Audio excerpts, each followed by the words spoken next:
Orta gün qonaqla davam edir. İnsan hüquqları hər bir fərdin doğuluşdan malik olduğu toxunulmaz və ümumbəşər dəyərlər toplusudur. Bu hüquqların qorunması, təminatı və inkişaf etdirilməsi demokratik cəmiyyətlərin əsas prinsiplərindən sayılır.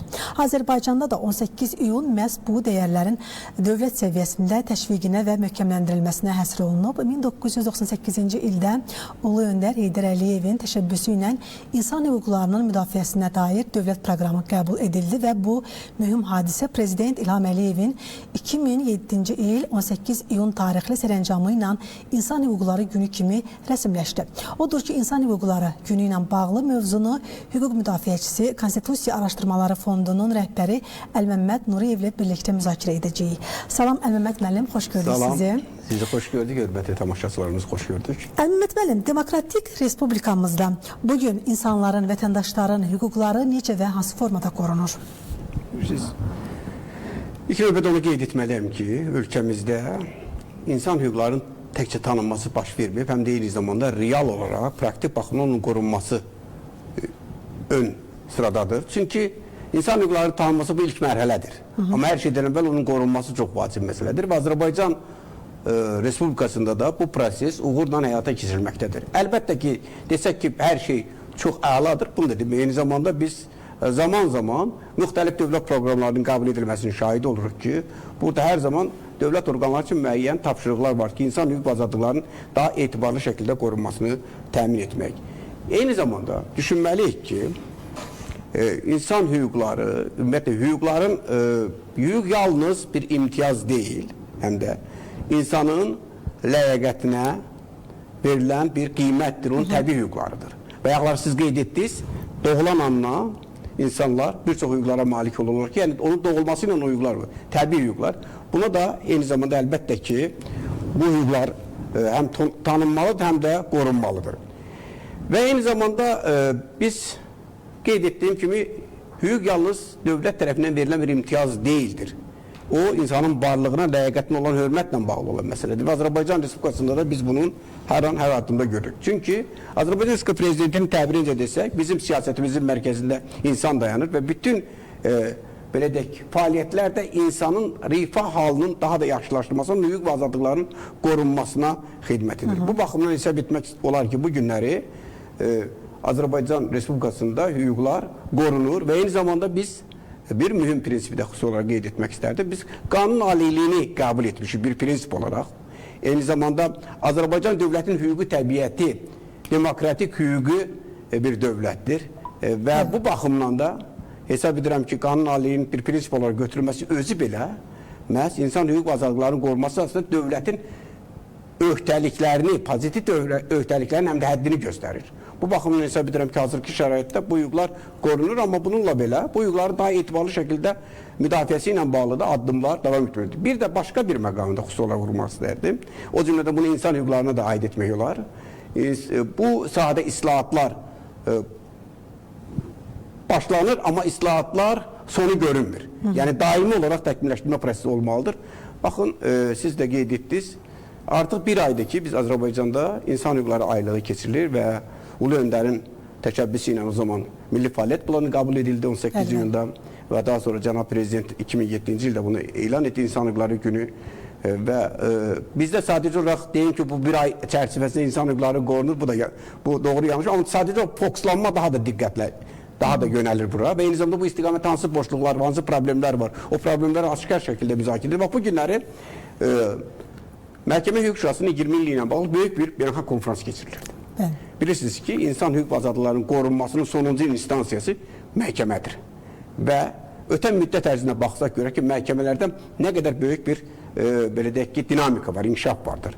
Və eyni zamanda məhkəmələr tərəfindən hüquqların qorunması sahəsində irəliləyişlər davam edir. Amma bu günlər orada da fikirlər səslənirdi ki, bizim üçün həm də yeni çağırışlar var. O çağırışlara diqqət etmək. Ta ki, indi mühüm çağırışlardan biri də süni intellektlə bağlı məsələdir. Süni intellektin meydana çıxması həm də eyni zamanda onun hüquqi tənzimlənməsini zəruridir. Çünki süni intellekt insan iradəsindən asılı olmalıdır. İnsan ona tabi olmamalıdır. Amma bəzi hallarda süni intellekt elə qərarlar qəbul edir ki, biz istər-istəməz o qərarların belə deyək ki, təsiri altına düşür. Ona görə burada həm hüququn etik tərəfi var, ona diqqət yetirməlidir. Bütövlükdə bunun tənzimlənməsi çox vacib bir məsələdir və ən vacib olan məsələlərdən biri də hüququn qorunması ilə bağlı əlçatanlıq məsələsidir. Bu əlçatanlıq prosesinin daha da təkmilləşdirilməsinə ehtiyac vardır ki, bizim də məhkəmələr, xüsusilə bu gün əsas çalışmalardan biri də məhkəmə əlçatanlığın daha da genişləməsi, daha da dərinləşməsi və rəqəmsal hüquqların artıq konstitusiyon normaya gətirilməsidir. Konstitusiyada implementasiyasının alınmalı. Çünki daim inkişaf edir ictimai münasibətlər, o baxımdan da hüquqlarımızla çərçivələri, genişlənir, yeni hüquqlar meydana çıxır. Bəli. Və bu hüquqların eyni zamanda təminat sistemi də olmalıdır. Təminat sistemi haradır? Əlbəttə anayasadır, konstitusiyadır. Və o baxımdan da konstitusiyaya gətirilməsi də çox vacib bir məsələdir. Hesab edirəm ki, həm də Azərbaycan Konstitusiyasının 71-ci maddəsi insan hüquq və azadlıqlarının təminatından bəhs edir. Orada bütün dövlət orqanı, hakimiyyətin bütün butaqları, mərkəzi, istər icra hakimiyyəti, istər qanunverici, istərsə məhkəmə hakimiyyəti bu əsas təminatlarındandır. Eyni zamanda bir məqamı da xüsusi olaraq qeyd etmək istərdim. Azərbaycan Konstitusiyası birbaşa hüquqi qüvvədədir. Məhz hüququn dəyərə çevrilməsi məsələsi çox vacib məsələdir. Hüquq yalnız belə deyək ki, qanundur deyə bununla məsələ bitməməlidir. Yəni, məsələnin formal tərəfi yox, onun real tərəfi, icra oluna biləcək və eyni zamanda icra tərəfini diqqət etmək və hüquq həm də həyatımızın, azadlığımızın bir ölçüsünə çevrilməlidir, real olaraq həyatda. Ən vacib məsələlərdən biri də başqa bir məsələ, həm də hüquqi şuurun inkişaf etməsi ilə bağlıdır. Bu, əlbəttə ki, institusional islahatlar gedir, davam edir, amma hüquq düşüncəsi, hüquqi şuurun artması çox vacib bir məsələdir ki, biz hüquqla yaşayaq. Eyni zamanda hüququ yaşadaq. Bax, çox vacib olan məsələlərdən biridir. Hüquq kağız üzərində ola bilər, amma biz onu yaşatmasaq, daimi olaraq ondan istifadə etməsək və eyni zamanda da bu hüququn tətbiqi prosesində meydana çıxan problemləri təqdim etməsək, heç şübhəsiz onda hüquq biraz donuq bir hala çevriləcəkdir. Onda hüquq bəzi hallarda cəmiyyəti irələtmək əvəzində onu daha da ayağına kəndir kimi yanır. Ona görə biz hər zaman həm də bu məsələlərə diqqət yetirməliyik ki, bir təşəbbüslər olsun və yeni münasibətlərə uyğun olaraq da hüquqi tənzimləmə prosesi də daimi inkişaf etsin. Əl-Məmməd bəy, az öncə siz yaxşı bir ifadə işlətdiniz ki, insanların hüquqları daha çox məhkəmələrdə belə deyək ki, qorunur. Bugün indi məhkəmə sistemlərində onların hüquqları hansı formada belə deyək ki, müdafiə edilir? Bilirsiniz, mən deyim, Azərbaycanda məhkəmə sistemi daimi təkmilləşdirməyə doğru gedir. Bəli. Və ən, belə deyək, mühüm bir sənəd 3 aprel 2019-cu ildə məhkəmə hüquq islahatlarının dərinləşməsi bağlı Azərbaycan Prezidenti Cənab İlham Əliyevin fərmanı idi. Demək olar ki, bu fərman həm də məhkəmə hüquq islahatlarına bağlı bir yol xəritəsidir. Eyni zamanda bir kompas rolunu oynayırdı və çoxsaylı tədbirlər nəzərdə tutulur. Ən əsası da məhkəmələrə inam və etimadın güclənməsi.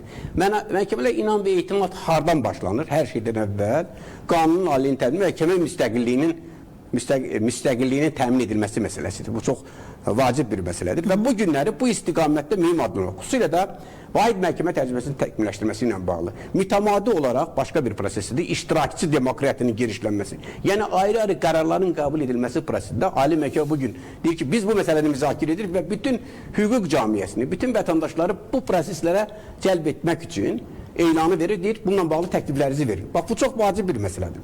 Eyni zamanda biz çox hallarda eyni hala görə müxtəlif məhkəmə qərarlarının şahidi olmuşuq. Bu məhkəmə qərarlarında, yəni eyni məsələyə müxtəlif yanaşma, bu hüququn özündə bir xaosa gətirib çıxarda bilər. Ona görə vahid məhkəmə təcrübəsinin təkmilləşdirməsi ilə bağlı həmin o fərmanda da göstərilirdi. Bu istiqamətdə çox mühüm addımlar atılmaqdadır. Hesab edirəm ki, hal-hazırda əlbəttə ki, ən vacib məsələlərdən biridir. Məhkəmələrdə ədalətə olan inamın gücləndirilməsi. Bunun bir hissəsi də eyni zamanda məhkəmələrə əlçatanlığın təmin edilməsi ilə bağlıdır. Bax, ona görə də həm də ixtisaslaşmış ölkələrin yaradılması, məsələn, kommersiya məhkəmələri yaradıldı. Artıq sahibkarlar daha asan, daha rahat şəkildə, əlçatan şəkildə öz kommersiya, sahibkarlıq hüquqlarının müdafiəsi ilə bağlı orada birbaşa məhkəməyə müraciət etmək imkanları var, ixtisaslaşmış məhkəmələr. Digər tərəfdən düşünürəm ki, ən vacib məsələlərdən biri də ondan ibarətdir ki, bu günləri əgər başqa ölkələrin təcrübəsinə baxsaq görərik ki, tutaq ki, hər 10.000 nəfərə, 100.000 nəfərə 17 hakim düşürsə, bizdə bu çox azdır, 3-4 hakim düşür. Və yaxud da ki, 5-7 hakim düşür. Bu, indi hal-hazırda ştat üzrə 800 hakim olmalıdır Azərbaycanda. Bugün də bu barədə müzakirələr getdi. Amma real olaraq 600-dən bir qədər artıq hakim fəaliyyət göstərir. Evet. Və bu heç şübhəsiz ki, ədalətə çıxış imkanlarına biraz məhdudiyyət yaradır. Və eyni zamanda məhkəmələrdə hakimlər tərəfindən işlərin, belə deyək ki, bir hakimə çoxsaylı iş düşür ki, bu da heç şübhəsiz ki, ədalət məhkəməsinin səmərəli effektliyinə həm də mənfi təsir göstərə bilər. Bax, bu faktor. Ona görə də bu istiqamətdə islahatlar getdikcə genişlənir və yeri gəlmişkən onu qeyd edim ki, artıq konkret hədəflər də müəyyənləşdirilmişdir ki, 2026-cı ildə 700, 2028-ci ildə artıq 800 hakim o vakansiya girir. Amma bu da yetərlidirmi? Yetərli deyil. Ümumiyyətlə Azərbaycanda orta hesabından əgər bütün beynəlxalq standartlar 1700 hakim olmalıdır. Bu da yenə deyirəm ki, hakimlərin çoxluğu həm işlərə baxılması prosesini sürətləndirə bilər, həm ədalət mühakiməsinə çatım həm də işlərin keyfiyyət və səmərəli baxılmasını təsir göstərir. Bax, bu baxımdan hesab edirəm ki, Ali Məhkəmənin bu günlərdə belə deyək ki, bu tendensiyalar tutması, buna uyğun olaraq fəaliyyətin olması çox vacibdir. Eyni zamanda məhkəmə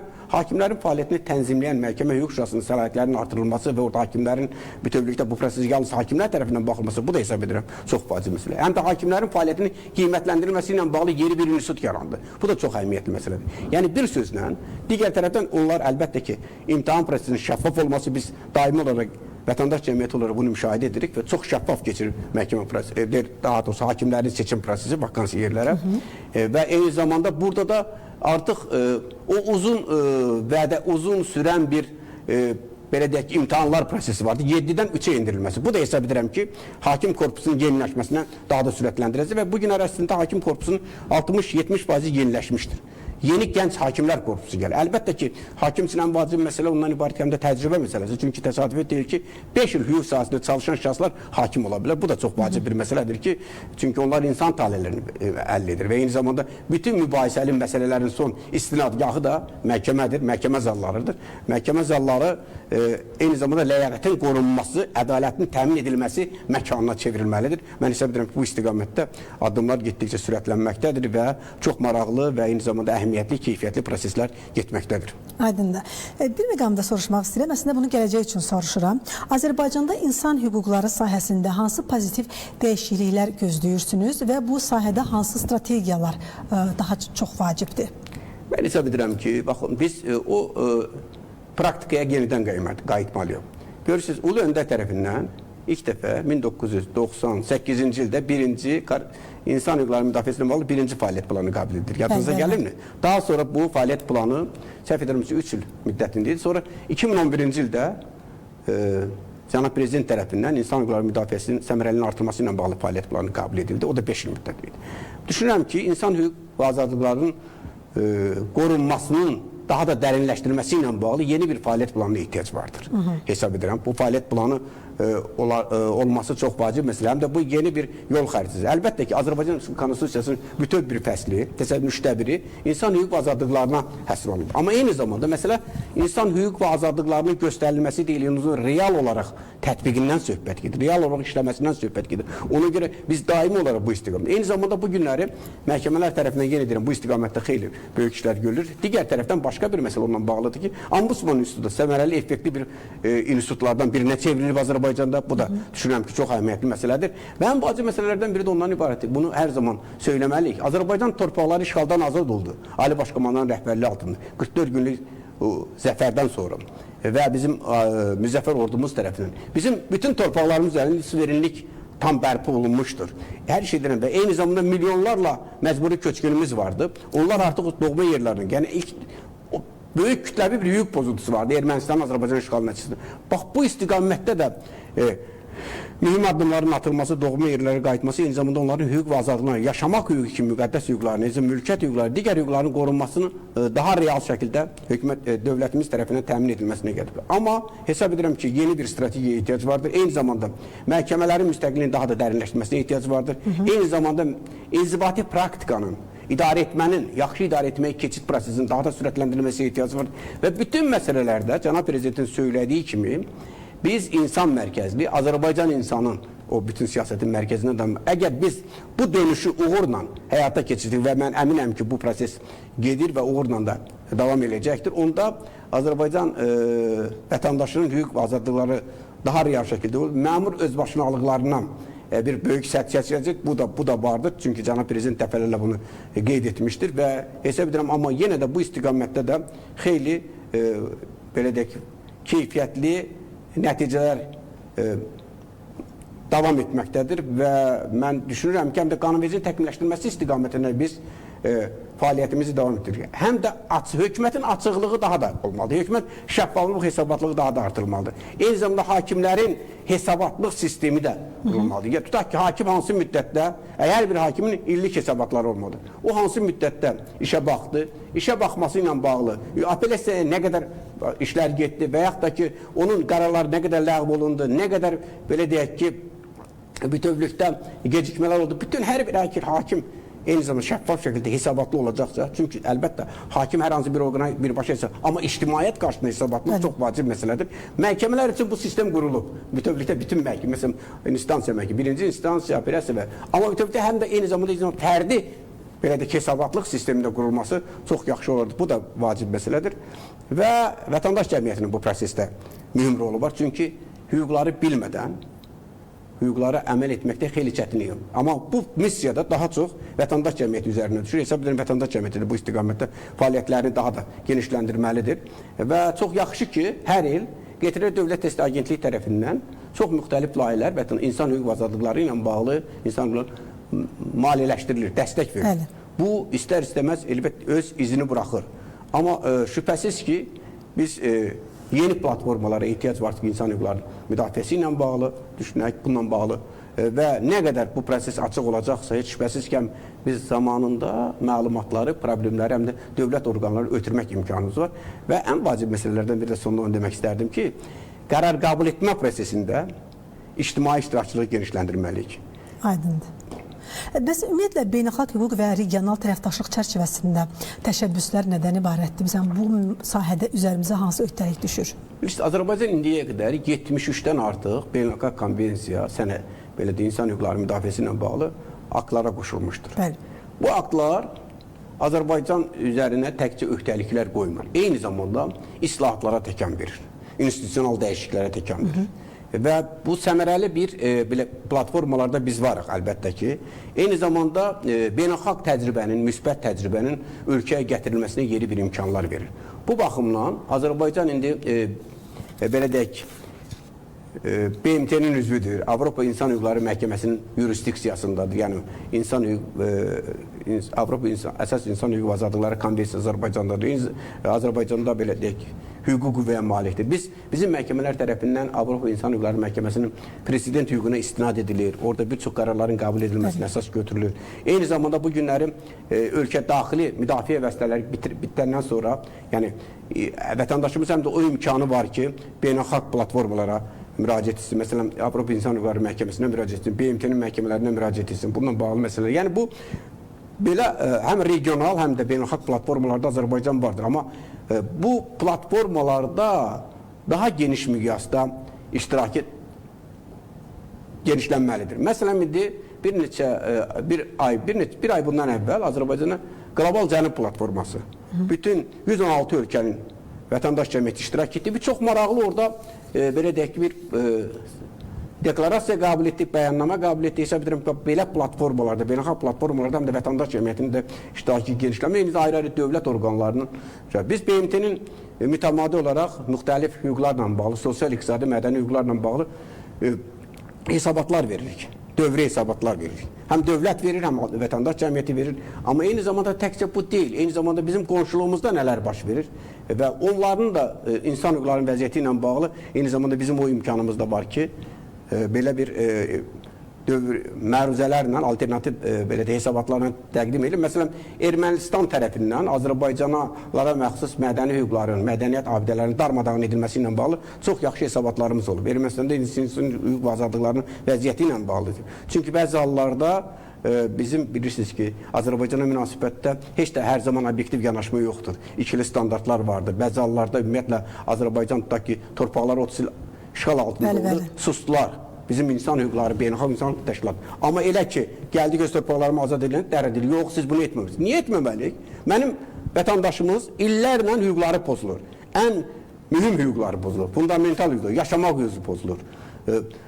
Və buna siz susdunuz, amma indi biz ki onların o hüquqlarını təmin etməyə başlayırıq, deyirsiniz yox. Bu belə qərəzli yanaşmalar da var. Bəzi hallarda ayrı-ayrı beynəlxalq təşkilatların Azərbaycana münasibətdə insan hüquqları vəziyyəti ilə bağlı hesabatları qərəzli xarakter daşıyır və təzyiq xarakteri daşıyır. Çünki beynəlxalq güclər var. Beynəlxalq güclərin Cənubi Qafqazda maraqları var. Onlar çox zaman insan hüquqları üzərindən daxil olmaq istəyirlər. Bunu bir təzyiq aləti kimi göstərir. Amma özünüz görürsünüz də bu günləri həmin qərbdə insan hüquqları necə pozulur. Eyni zamanda digər ətrafımızda baş verən hadisələrin biz şahidiyik ki, gündə yüzlərlə insan həlak olur və nələr baş verir, biz bunu şahidiyik. Eyni zamanda miqrantlara münasibətdə Avropanın necə, hansı bir mövqedə olması və onların demək olar ki, bir insan yerinə qoyulmaması məsələsi. O baxımdan insan hüquqları universal hüquqlardır, amma eyni zamanda ona universal yanaşma lazımdır və gerçək yanaşma, obyektiv yanaşma. Yoxsa mənə bu günləri sərf edir, bu baxımdan yanaşıb, sabahları yox sərf eləmir bu baxımdan. Bu onda insan hüquqları, onda bir başqa bir predmetə çevrilir. Ona görə bu məsələdə də biz hesab edirəm diqqətli olmalıyıq və maksimum dərəcədə həm beynəlxalq sənədlərə istinad etməklə, həm də universal hüquqlara istinad etməklə həm bu şəxslərin qərəzli münasibətini, həm də eyni zamanda özümüzdə daimi olaraq islahatlarda davam etdirməliyik. Aydındır. Çox sağ olun, təşəkkür edirəm fikirləriniz üçün. Qeyd edim ki, bugün Azərbaycanda İnsan Hüquqları günüdür və biz bu mövzunu hüquq müdafiəçisi, Konstitusiya Araşdırmaları Fondunun rəhbəri Əlməmməd Nuriyevlə birlikdə müzakirə etdik.